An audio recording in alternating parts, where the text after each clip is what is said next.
Are you there? Hello, Professor Clarke. This is Adam Smith. I'm sorry to catch you immediately after you've just been through the press conference at the KVA. Yes, I think it will be a very busy day, yes. Well, thank you very much indeed, and many congratulations on the award. And how do you feel about the award of the prize today, fresh as it is?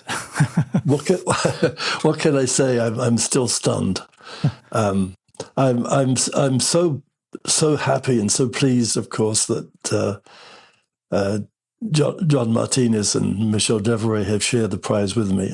I could not imagine accepting the prize without the two of them. I mean, that would just be totally out of the question. And obviously, the Nobel Prize Committee was completely aware of this.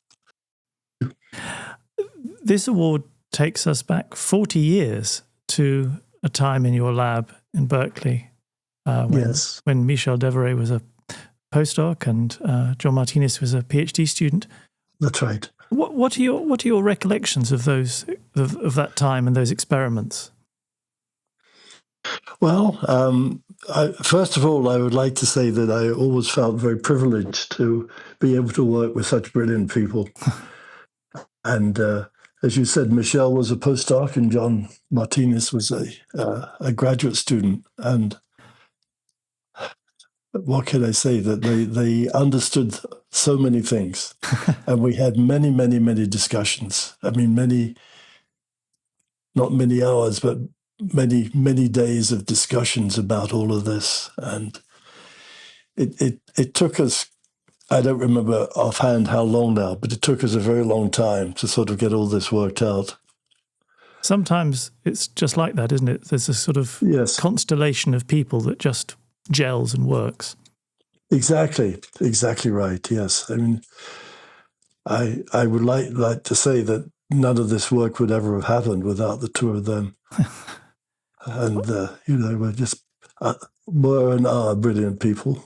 Well, it's obviously a magical combination of the three of you. And and in the press conference with KVA, you referred to the kind of collegiality of all of this, that the other laureates, Brian Josephs and Tony Leggett, part of science is just finding people who can spark ideas off each other, I suppose.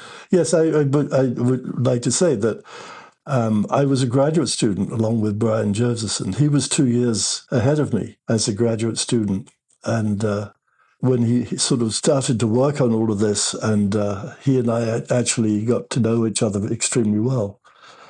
He always lived in Cambridge in England, and he still does. And Tony Leggett, I got to know very well, but it was Brian Josephson who had enormous impact on me. After this discovery, then we were both supervised by Brian Pippard, later Sir Brian Pippard, and I think that Brian Pippard's impact on my career was also enormous.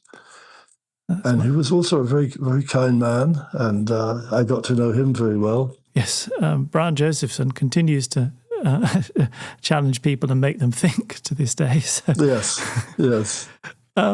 When you did the work, at the time of those experiments, were you aware of the significance of having demonstrated macroscopic quantum tunneling?